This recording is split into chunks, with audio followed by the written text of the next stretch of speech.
Now, does this guy know his stuff, or does this guy know his stuff, huh? Back in the late 80s and the start of the 90s, there was a resurgence of comic book adaptations into live action that took a different and darker approach to the storytelling. Video games that were slowly converting the comic book reader into a gamer didn't have story-based games that were popular enough to be converted into live action. The most popular IP at the time was Super Mario Bros. So when a small production company approached Nintendo, they were able to secure rights for the movie for only $2 million.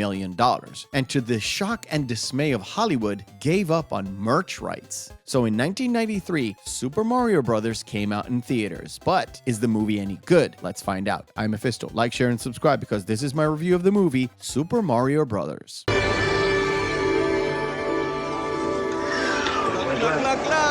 Let's get something out of the way first. Super Mario Bros. Had a chaotic production, a director changed, and more than a half a dozen different writers. And the directors that did go through with the project were tyrannical and lacked the experience, which caused a lot of issues between them and the cast and crew. If you want to know more about this, check out our show, The Real McCoy Podcast, episode 158, where we break down a lot of what was going on behind the scenes with our special guest Tom Connors from Midnight's Edge. All right, enough self-promotion. You're here for my review, so we'll start off with a quick rundown of the story. 65 million years ago, a meteor hit Earth, causing the dinosaurs to go extinct, but also caused a rift and a parallel dimension to be formed where the dinosaurs survived and evolved into a humanoid state. Then, somehow, a woman crossed over to the other side and left a baby on the doorstep of a monastery with a piece of rock attached to it. That baby grew up to be Daisy, an archaeologist who is in charge of a dig site in the middle of a construction site overseen by Anthony Scapelli. How long are you going to be digging up these bones?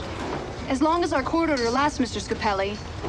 The university has explained to you how important this site is. This Scapelli is also the plumbing rival of one Mario Plumbing, who are two struggling brothers out of Brooklyn called Mario and Luigi. By happenstance, Daisy and the brothers meet up as Luigi falls for Daisy. After a quick double date, Daisy shows Luigi the dig site, but gets abducted by two goons into the parallel dimension. Mario and Luigi follow suit and get transported into this universe and have to find Daisy, rescue her and her precious heirloom stone from the hands of King Koopa, the ruler of this strange land. Do you know what I love about mud? It's clean and it's dirty at the same time. It is really hard to talk about this movie without mentioning the main reason for how it turned out. From the start, the makers, and I do mean everybody, production, directors, writers, and even Nintendo America, that had a little bit of creative control, wanted to model this movie after Batman '89 and TMNT from 1990s, a more gritty and dark version than the original source material. The constant replacement of the writing team made it a patchwork script that by the time filming started was unrecognizable to the main actors, so they kinda gave up on it. It didn't help that most of the movie was shot at a very hot soundstage, and there was a lack of leadership by the couple of directors that spearheaded this project. So at the end of the day, nobody wanted to be there, not the cast, not the crew, and eventually not really the directors, and you can really tell by watching this movie. Hey, what is this? All right, what do we do? I'm getting arrested for being a plumber. Write his number down. Even though the main acting spots in this movie, the lead hero and the lead villain, and some of the supporting cast were pretty experienced, they could not help this movie. Bob Hoskins, who came in from a critically and commercially acclaimed Who Framed Roger Rabbit, wanted this thing to work out, but at the end of the day, he just called the bluff on the directors, saying their arrogance was mistaken for talent. And to be fair, he did his absolute best playing Mario the Italian and having a pretty convincing Brooklyn Italian accent. However, John Leguizamo, on the other end of the Mario Brothers, was an inexperienced movie actor, but he was an up-and-coming stand-up artist and a TV act with a promised sitcom along the way. But to me, he never really fit the role of Luigi. And the same goes for Samantha Mathis. She never quite seemed like the damsel in distress type of actress because the princess role wasn't really defined by the writers. So in the middle of the movie, she kind of flip-flopped flops between the damsel in distress and the take charge Princess Leia type role. Overall, she really didn't make an impact, and to be fair, until I've recently rewatched this movie, I forgot she was in the female lead role. What about my father? Is he alive?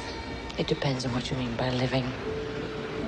What are you talking about? The actor that probably took most of the heat is actually Dennis Hopper. The man was well known for his fantastic roles in movies like Easy Rider, Apocalypse Now, Blue Velvet, but the 80s were not really kind to him, so by the time he got clean and sober and wanted to work again, he fell into this role. Like Bob Hoskins, Hopper went through with it because he's a professional and he did need the money at the time. But early on, the script changes drove him to just not giving a not doing any character research, and just reading those lines as soon as they were giving out. His performance was really over the top and crazy, but overall, it was just wasted. I'm so glad he got cast as the main villain in Speed, and following that up with the main villain in Waterworld. Poor Dennis. Rest in peace. What single-cell organism did you evolve from? Tyrannosaurus Rex, the Lizard King. Thank you very much.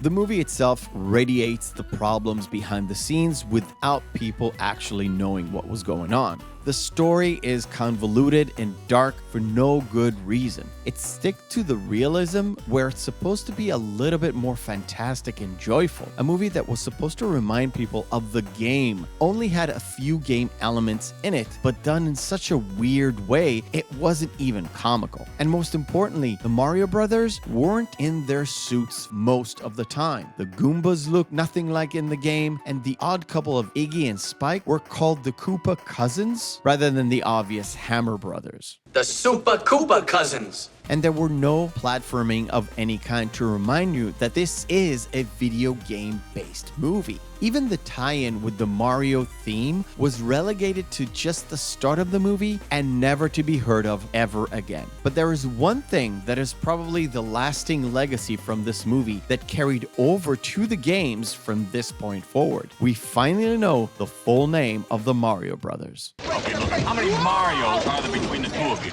There's three. There's Mario and Luigi Mario. As for my recommendation, I really cannot recommend this movie at all. It is just a poorly written movie and a poorly acted one because the actors didn't want to be there. It felt really confined with it being shot mostly in a studio location and never felt like it actually respected the game IP. It is no shock why Bob Hoskins considered this to be his worst film he's ever been a part of, and he would gladly expunge it from his record. And this is probably why it took exactly 30 years before Nintendo actually came out with their version for a movie. But if you're feeling frisky or you just want to watch a train wreck, go right ahead. I won't stop you. Who's this Koopa clown? We gotta talk to that goofball now. I don't think you want to do that. I thank you for watching, and remember, hope is a good thing, maybe even the best of things. No good thing ever dies. I'll see you on the next video.